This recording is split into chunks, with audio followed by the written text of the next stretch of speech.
we don't have traffic, but 0 remain 0. Far out over the Atlantic, a flying observatory. On board, another day of familiar drills and routine procedures. Even at the frontiers of science, understanding comes rarely in a flash of intuition. More often it emerges gradually from a mass of patiently gathered data. Sampling, for instance, the mix of gases in the atmosphere at different times and seasons, different altitudes.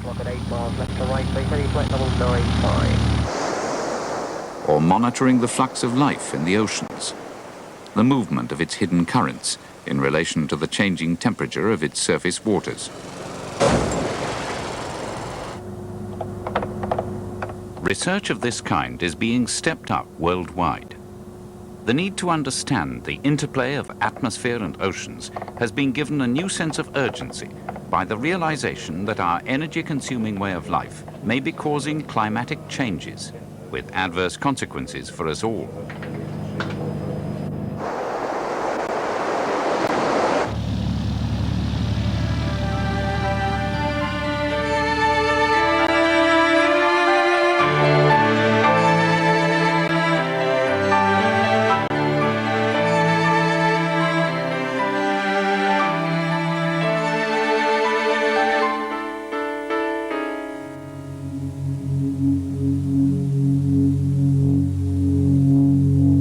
The moon. In shadow, its surface temperature drops to minus 150 degrees Celsius. In sunlight, it rises to over 100.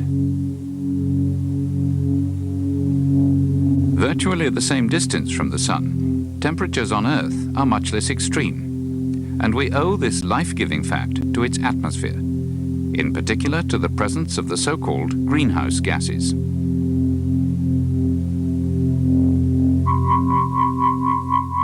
Energy from the sun reaches us in the middle bands of the electromagnetic spectrum as light and heat.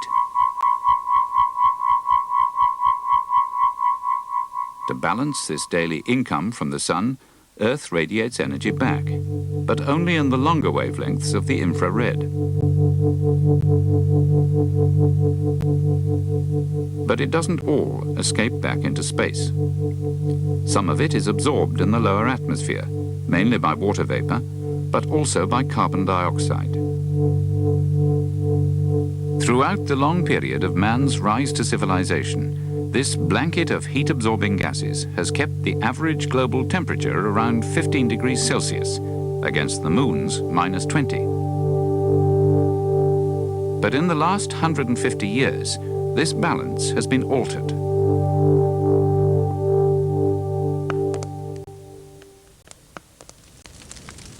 Burn any organic matter, and its content of carbon combines with oxygen. Burning a cubic meter of natural gas produces roughly 2 kilograms of carbon dioxide. A liter of gasoline, 2.5 kilos.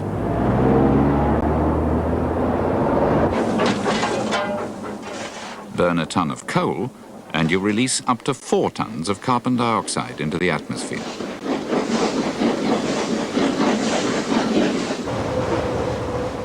Since 1850, the consumption of these fossil fuels has increased 100-fold. Add to this the more recent burning of the tropical forests, and the result has been a marked and accelerating increase in the amount of carbon dioxide in the atmosphere. What's more, there's been an even sharper increase in other, even more potent greenhouse gases, which absorb energy at different wavelengths, retaining even more heat in the atmosphere. Nitrous oxide and ozone, mainly from traffic. Methane from cattle and rice fields. And new to nature, the CFCs, used as blowing and cleaning agents and refrigerants. These other gases could soon be absorbing as much radiation as carbon dioxide. But has this started to make the Earth warmer?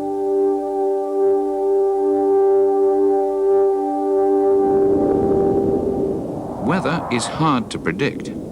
but records of its past behavior go back a long way. Fertile ground for the revealing eye of the computer. This warming gradually spread to the rest of the Arctic by the 1930s and into the 1940s. And by 1941, the warming has spread across the Arctic and extensively covered most of North America. Region-by-region analysis of world temperature records shows a small but significant warming trend over the century, with a marked increase in the 1980s.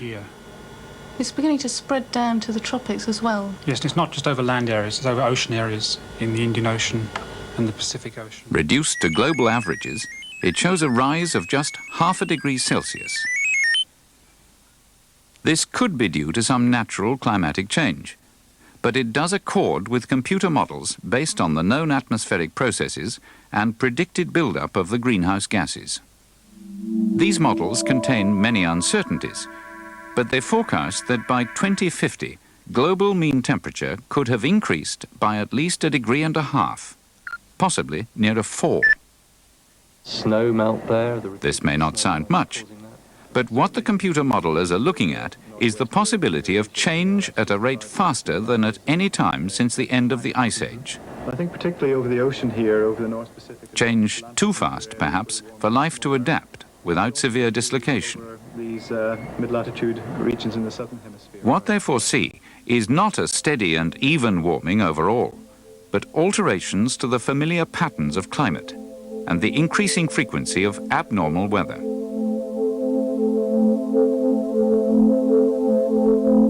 No two scenarios fully agree, but their strange, mesmerizing images of possible futures have each prompted the same serious warning, a warning endorsed by a uniquely broad consensus of scientists in their report to the United Nations at the end of 1990.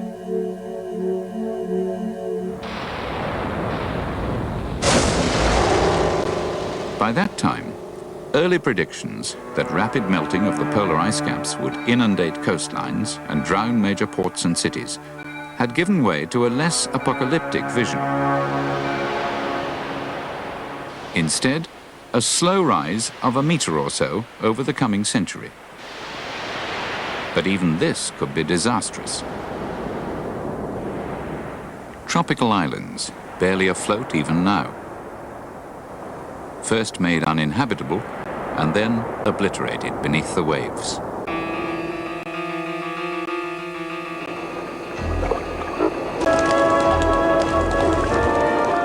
Wetland habitats destroyed by intruding salt. Coastal lowlands everywhere suffering pollution of precious groundwater, on which so much farming and so many cities depend. And the sea doesn't always destroy by stealth.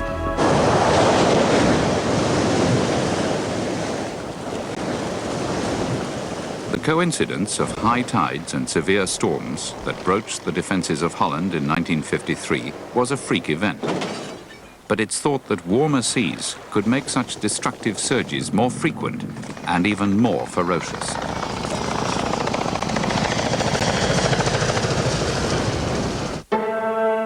Today, Holland lies safe behind its elaborate and expensive defences. Elsewhere, in a poorer world, land and people remain at risk.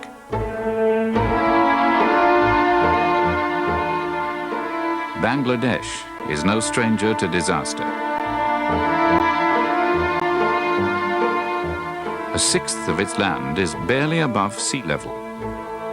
Land on which 20 million people depend for life and livelihood.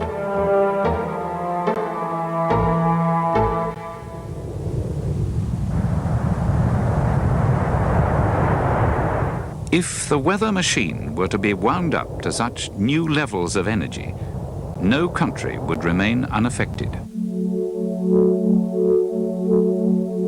A high priority for the climate change modelers' attention has been the future distribution of rainfall and the impact of global warming on agriculture.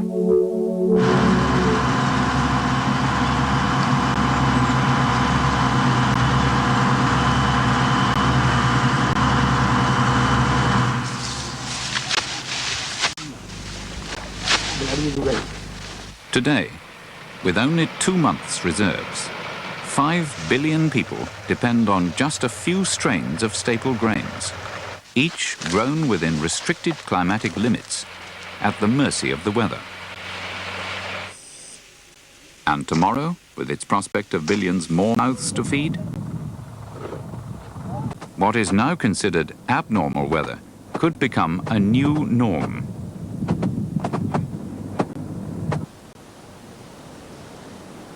We have seen the consequences in our own time, but mostly at farming's outer margins. Next century, this could perhaps be its heartland.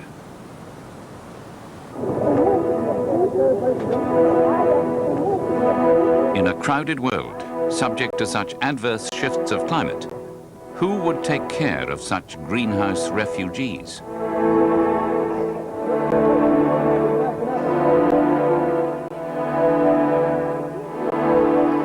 Faced with such a disturbing scenario, governments are having to consider their response.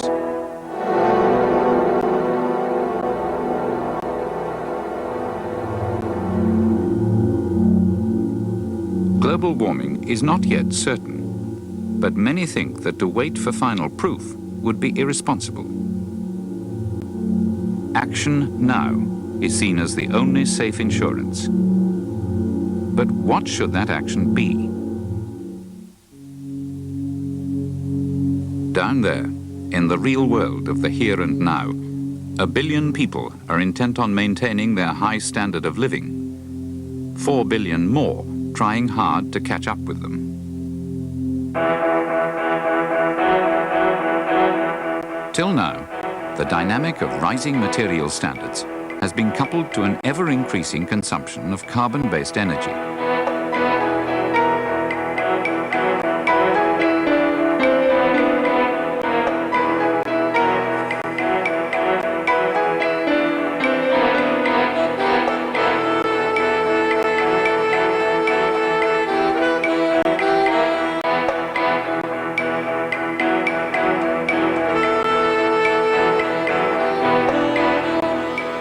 Can that coupling be broken? Can emissions of the greenhouse gases, particularly carbon dioxide, be cut back fast enough to provide that essential insurance without blunting the forward thrust of development? In a world of nation states, could such a global target be agreed, let alone achieved?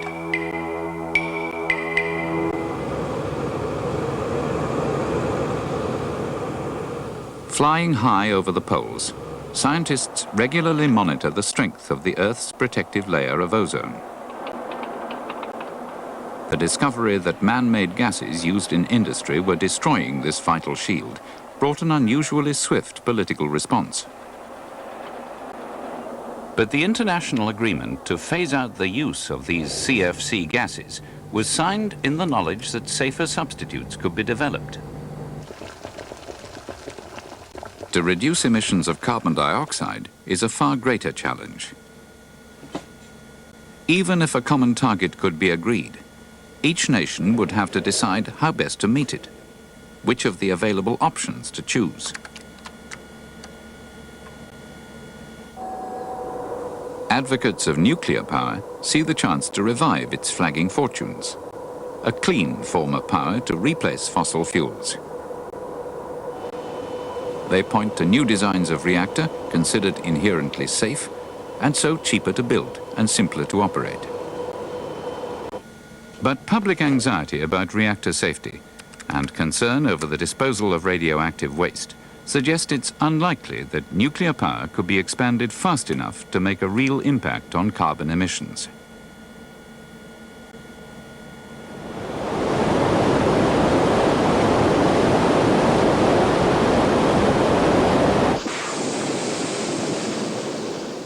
Water and natural steam have been generating electricity for close on a century. But there is limited scope for further large-scale projects.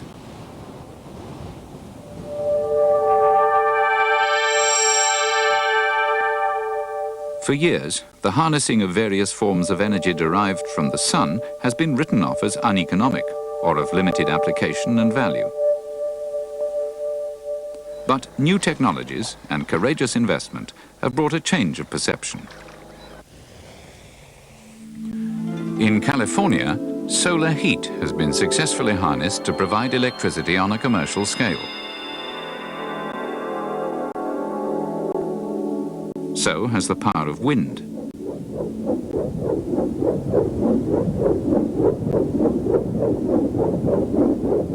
Two potential sources of clean power already, and others may soon follow. Widely applied, they might help reduce the adverse impact of growing energy demand. But they could not alone do enough to slow global warming as fast as the scientists advocate. An ultimate answer remains way beyond our reach: the dream of clean, cheap power from nuclear fusion.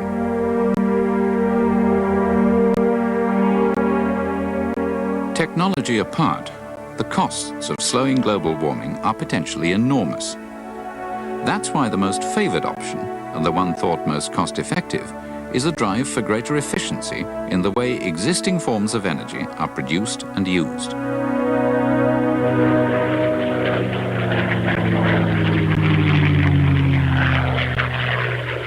From the air, the principal target can be made clearly visible. Waste heat, revealed as reds and yellows by infrared photography. Over half the energy we consume is never put to useful work. Look, for instance, at what happens with electricity. A major source of man-made carbon emissions are the world's coal-fired power stations. Of the coal's available energy, only 35% is transformed into electricity. Further losses occur as the power is distributed and used. An incandescent light bulb converts only 5% to light. 95% is lost as waste heat.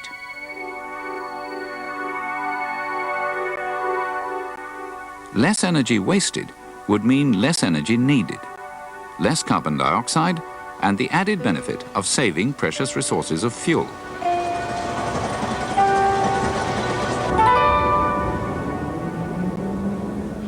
Simply changing from coal to gas could cut carbon emissions by roughly 40%. And using the latest combined cycle turbine technology can raise the efficiency of power generation even further. But for many countries, gas is not an available option. Coal itself can be gasified and used much more cleanly and economically. Fluidized bed combustion is another of the new technologies that can achieve efficiencies well above conventional levels.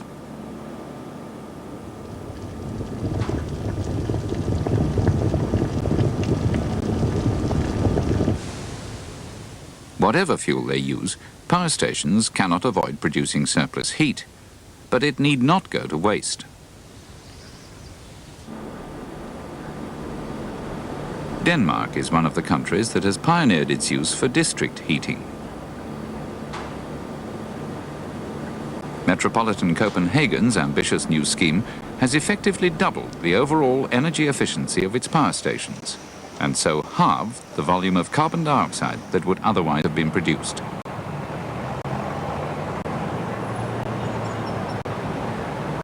The principle of combined heat and power can be applied in a variety of ways. It can even provide steam and hot water for an individual building or factory process.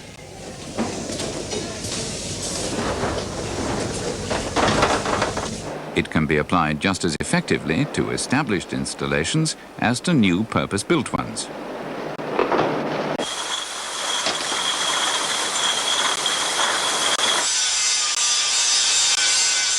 Within the time frame set for the stabilization of carbon dioxide emissions, many existing installations will come due for renewal, a chance to upgrade performance by up to 50%.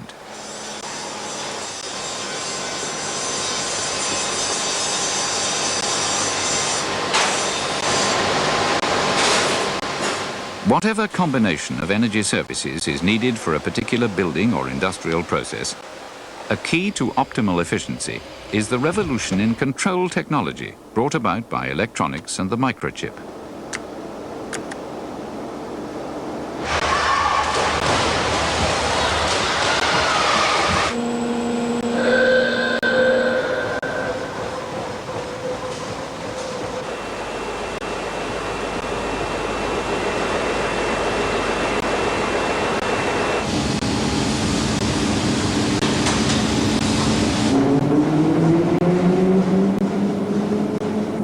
What's more, the high levels of energy efficiency that can now be reached in large-scale installations can also be achieved on the much smaller scale of private housing. These low-energy houses are built to show what can be achieved. They look perfectly conventional, an important point in their favor. Whether for heating or air conditioning, the same equipment and controls can equally well be used to upgrade older houses, older blocks of flats. To combat global warming does not mean scrapping an entire way of life, but it does mean changing public perceptions and attitudes to its extravagancies. If everyone switched to the new low-energy lights, cities the size of New York, Moscow or Bombay could each cut over 1 million tons of carbon dioxide emissions every year.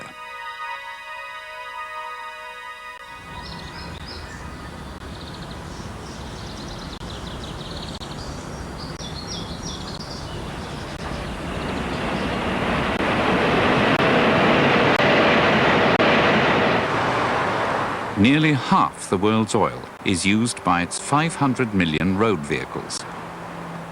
400 million of them are private cars.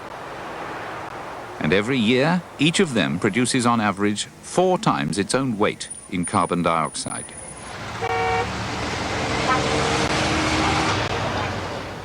Vehicles of all kinds have constantly improved in performance and reliability. But the internal combustion engine has remained only some 20% energy efficient. What might the future bring? Inventive genius has already taken the solar cell across Australia at 70 miles an hour. But this is unlikely to be the way forward. Today, the average car may still travel less than 10 kilometers on a litre of gasoline. But it could go 3 times as far. The prototypes, petrol and diesel, already exist.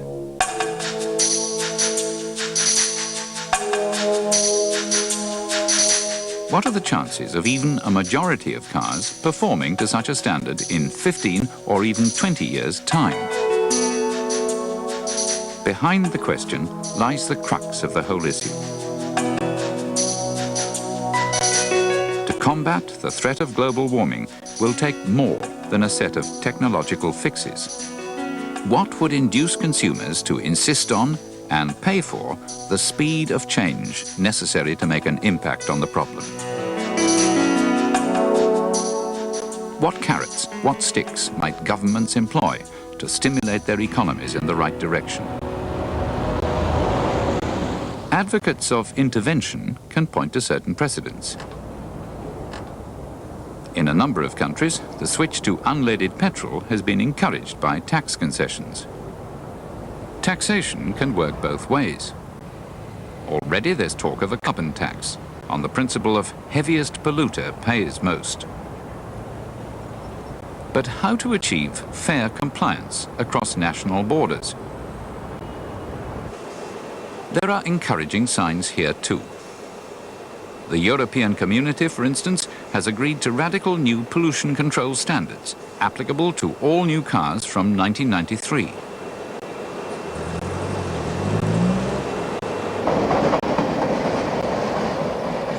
But global warming calls for a global response. And the world is not a common market.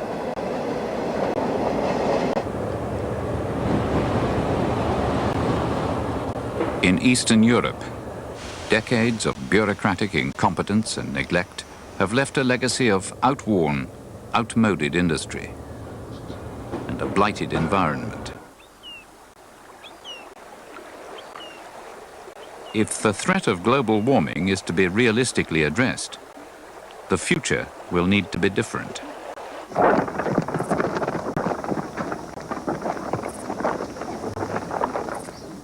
Others are coming from even further behind and face even greater problems.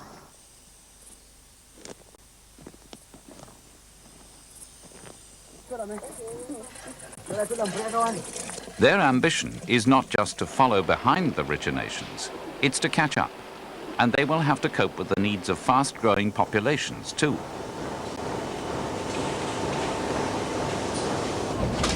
As they transform themselves into urban, industrialized economies, their share of world energy demand is bound to grow ever more rapidly. What then? How could these countries continue to advance but leapfrog the energy-intensive phase of development by which other nations prospered before its adverse consequences came to light?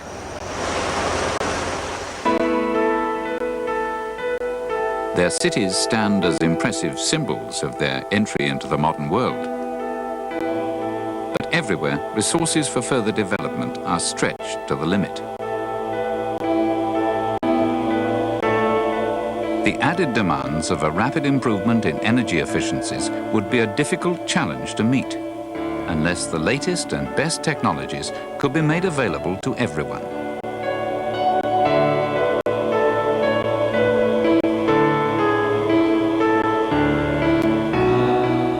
Whether or not the threat of global warming proves as grave as the scientists predict, is it too much to hope that it might act as the stimulus, the catalyst to a new era of technical and economic cooperation?